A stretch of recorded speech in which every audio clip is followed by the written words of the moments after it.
Compulsory mask गाननाय sanitise खालामनाय बा आखाइ सुनाय ससियेल डिस्टेंसिं लाखिनाय सासेया सासेनि जानथायाव थानाय बे बाथ्राफोरखौ जोङो एलार्ट खालामबोदों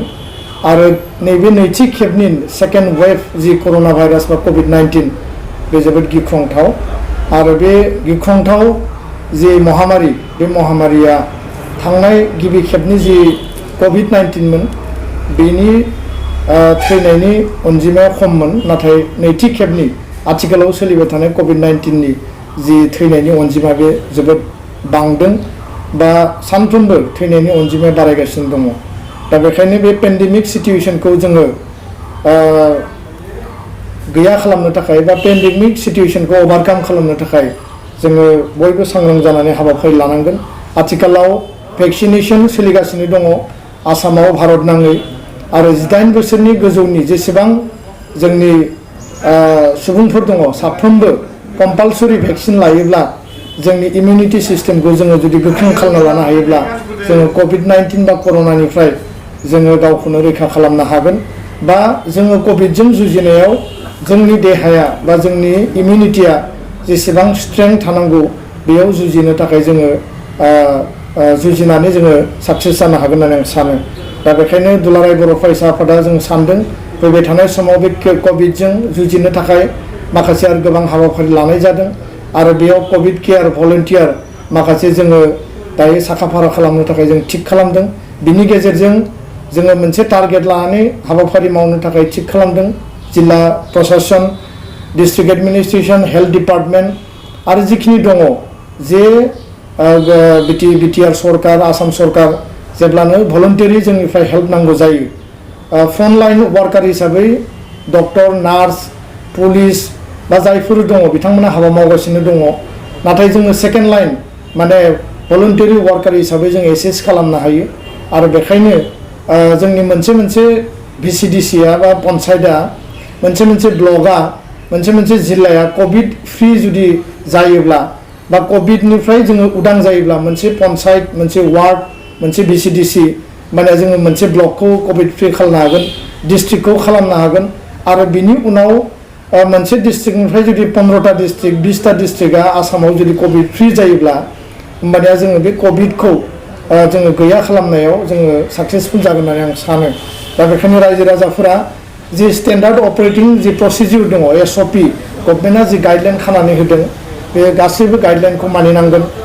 आथिखालाव कोविडनि जि इनफेक्शन बे चेनखौ फोजोबनो थाखाय आसाम सरकारा माखासे गाइडलाइन गोदान गाइडलाइन फोसावदों आरो बे गाइडलाइननि गेजेरजों सानजौफुनि 11 बाजियाव दखान बा बाजार बन्द खालामनाय आरो 12 बाजिनिफ्राय कार्फिउ होदों। दा बे बिथिङाव जोंनि गोरिब गुन्द्रा जोंनि जायफोरा हाजिरा मावनानै जायो खामला मावनानै जायो जायफोर दैलि वेज लेबारार आरो जायफोर जोंनि जिखिनि बिल' पभार्टि लाइननि माने फेमिलिफोर दङ न'खरफोर दङ बिथांमोना गाज्रि मोनसे थासारियाव दङ आरो बिनि थाखाय जों सरकारखौ खावलायदों जे आसाम सरकारा दानि बे गोदान डक्टर हिमन्त बिश्व शर्मा दैदेननाय जि आसामनि सरकार दङ बे गोदान सरकारा जाहाथे बिनि सायाव इमिडियेट स्टेप लायो बिनि थाखाय जोङो बिथांखौ खावलायदों आरो बिथांनि मन्त्रि परिषदनि जायफोर दैदेनगिरि दङ केबिनेट मन्थ्रिफोर दङ बिथांमोनखौबो खावलायनाय जादों। दा बेखायनो गोरिब गुन्द्राफोरखौ हेफाजाब होनो थाखाय बे कोविड सिचुएशनाव बिथांमोननि थांना थानांगौनि थाखाय मदद होनो गोनां बिथिंफोरखौ लानानै सरकारा थारैनो गोख्रैनो माखासे हाबाफारि फोसावगोन जों बेखौ मिजिंथियो। दा बे थासारियाव गुबुन मोनसे आयदाया जाबाय जे मेट्रिक आरो हायार सेकेन्डारिनि एग्जामा जानो गोनांमोन नाथाय बे एग्जामा दिनै कोविड परिबेशनि थाखाय थाबथानानै थाबाय आरो दा नैबे गोदान सरकारनि सोलोंथाइ मन्थ्रि डक्टर रनज पेगु बिथाङा दाख्लैबावै मिडियायाव बुंदों आरो रिसेन्टलि ट्राइबेल रेस्ट हाउस गुवाहाटीयाव दुलाराय बर' फरायसा आफादा बिथांखौ लोगो मोनदोंमोन आरो बिथांजों फेस टु फेस जेब्ला सावरायो बिथाङा मोनथाम बाथ्रा बुंदों जे गासैबो फरायसाफोरा गावबा गावनि फरायनायखौ कन्टिनिउआस माने लाखिनांगौ 12निफ्राय 15 दिननि गेजेराव 12 to 15 days बिफोर माने एग्जामनि सिगां बिथांमोना घोषणा होगोन आरो सेबा आरो काउन्सिला जिकुनु मुहूर्तआव एग्जाम पार्टिनि थाखाय कुइसन पेपारनिफ्राय लानानै एग्जाम कन्डाक्ट खालामनायनि जेसेबां प्रिपारेसन दङ गासैबो बिथांमोना रेडि आरो बे बेलायाव 15 to 12 डेजनि सिगां जेब्ला फोसावगोन बेयाव रुटिन फैगोन आरो बे बाथ्राखौबो बिथांमोना प्रप'जेलाव दङ होननानै बुंदों जे आउट अफ 6 साबजेक्ट मोनद' साबजेक्टनि जायखिजाया मोनथाम साबजेक्टखौ चइस खालामनानै बिथांमोना आनजादाव जिरायनो हागोन बे बाथ्राखौ बिथांमोना प्रप'जेलाव लाखिदों होनना बुंदों बे फाइनाल नङा दा बेखायनो फाइनेलि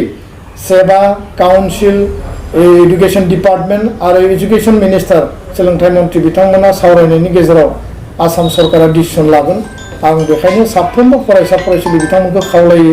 जे कभिडजों जों जुजिना थांना थानांगोन आरो कभिडनि गेजेरावनो जोंनि सोलोंथाइखौबो जोङो कन्टिनिउवास लाखिनांगोन आरो जोंनि जिउखौ जोंनि फिउचारखौ जोङो दानांगोन आरो बेखायनो आं खावलायबाय साफ्रोमबो मेट्रिक आरो हायार सेकेन्डारि फाइनाल होनो गोनां फरायसाफ्रा गावबा गावनि न'आव फरायनायखौ कन्टिनिउवास लाखियो आरो फोरोंगिरिफोरजों टेलिफनिक बा अनलाइन जाहाथे बिथांमोना कन्टेक्टआव थायो बा डिसकासनाव थायो कनसालटेसन खालामो आं बिनि थाखाय आपिल खालामबाय साफ्रोमबो बर' फरायसा फरायसुलि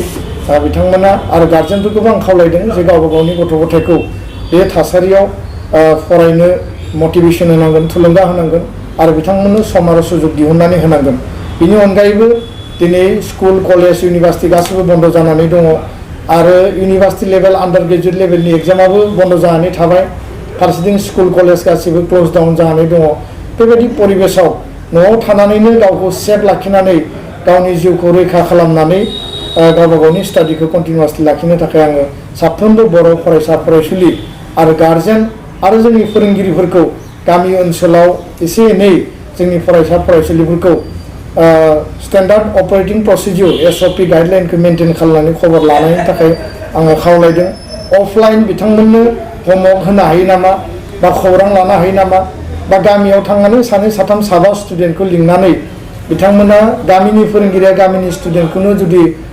फोरोंनो हायोब्ला बा होमवर्क होनो हायोब्ला बा बिथांमोनखौ जुदि गाइड खालायोब्ला निश्चय बिथांमोननि फरायनायाव जेबो आद्रा जानाय नङा बा बिथांमोना डिमोरलाइज जानाय नङा फ्रास्ट्रेसनाव भुगिनाय नङा आं बिनि थाखायनो फोरोंगिरि गार्जेन आरो स्टुडेन्ट साफ्रोमखौबो आङो बे बिथिङाव नै आथिखालनि जि कभिडनि परिबेसाव जोंनि सोलोंथाइनि जि थासारि बे थासारिखौ आङो साफ्रोमनिसिमबो खावलायबाय दुलाराय बर' फरायसा आफादा गोख्रैनो दायो सामार भेकेसन डिक्लेयार खालामदों आरो बे समावब्लाबो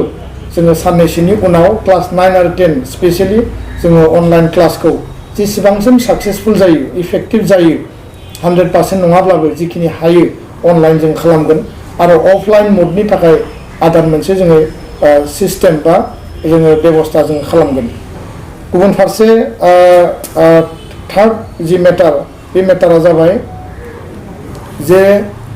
चिरां जिल्लायाव दाख्लैबावै टुक्राझार हायार सेकेन्डारिनि सासे स्टुडेन्ट जाय स्टुडेन्टआ फरायबाय थादोंमोन क्लास 10नि बे स्टुडेन्टनि सायाव मोनसे जि फिजिकेल टर्चार आरो जि जिनाहारि खालामनाय आरो बे थासारियाव सासे जि प्रफेसर बेंटल कलेजनि बे इनभल्भ दङ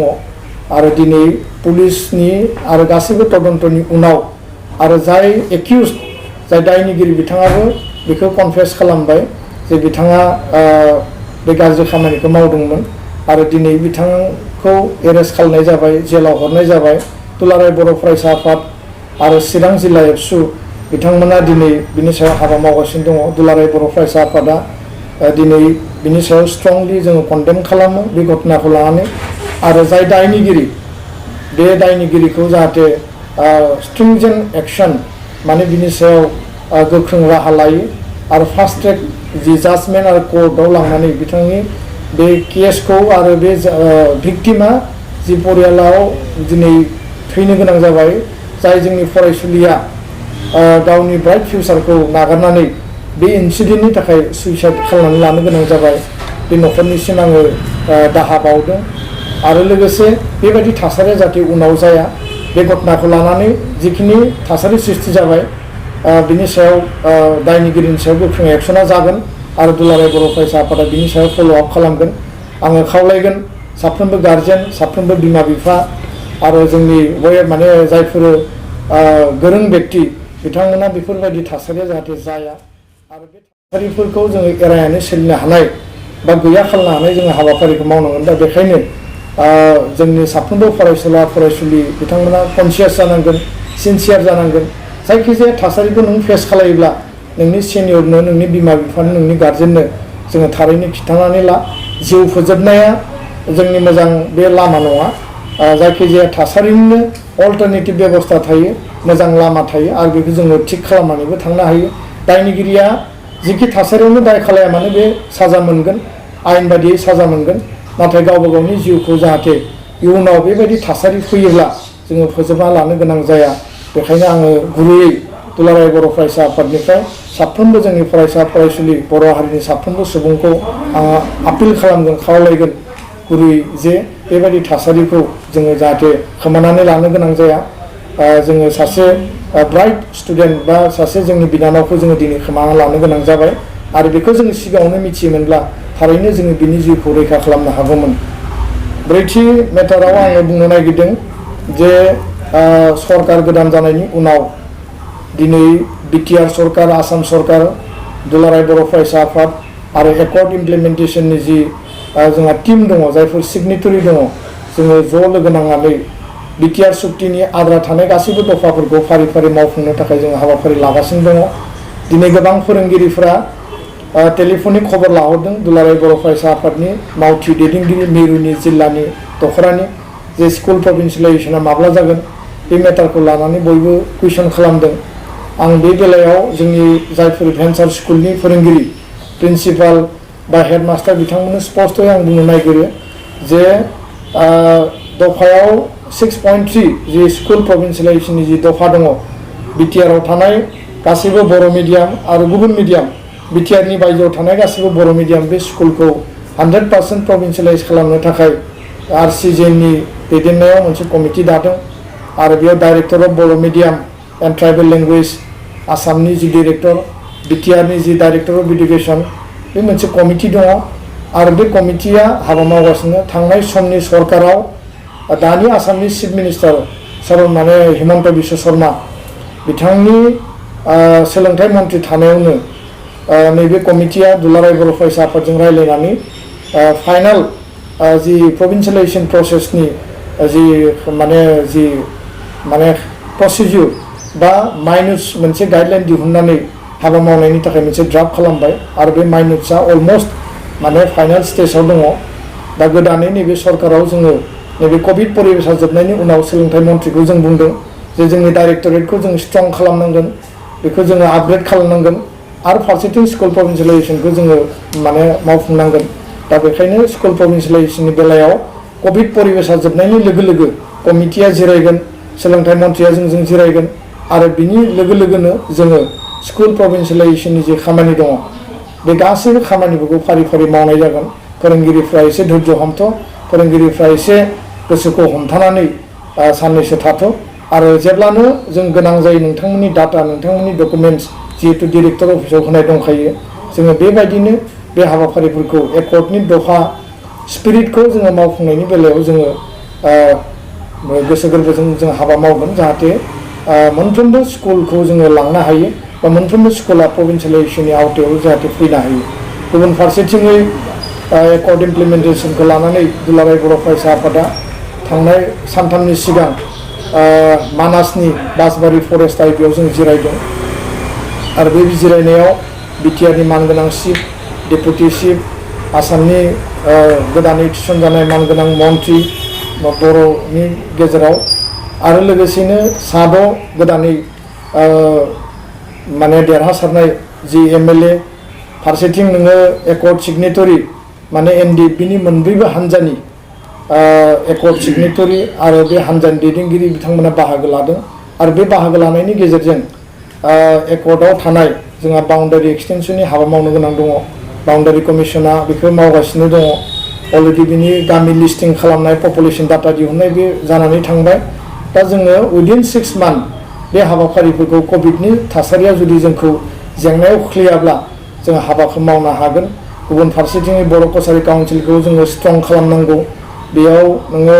गामि नटिफाइ खालामनाय, समस्ति दानाय, इलेक्सन पार्टिनाय कार्बि आंलंनि ST हिलनि जेंना दङ बे मेटारखौ भारत सरकारजों जोङो माने रायलायनानै बिनि थाखाय जोङो हाबा मावनांगोन आरो बिनि थाखाय भारत सरकारखौ जोङो थांनाय बिसायख'थिनि सिगांनो बिथांमोनखौ खेबनै खेबथाम सावरायनाय जादों आरो गुबुन फारसेजों NDFBनि जेसेबां जेंना दङ केस उइथड्र खालामनाय जोंहा जेलाव थानाय दैदेनगिरि मेम्बार्सफोरखौ दिहुननाय आरो रिहेबिलिटेसन जि पेकेज बे पेकेजखौ दिनै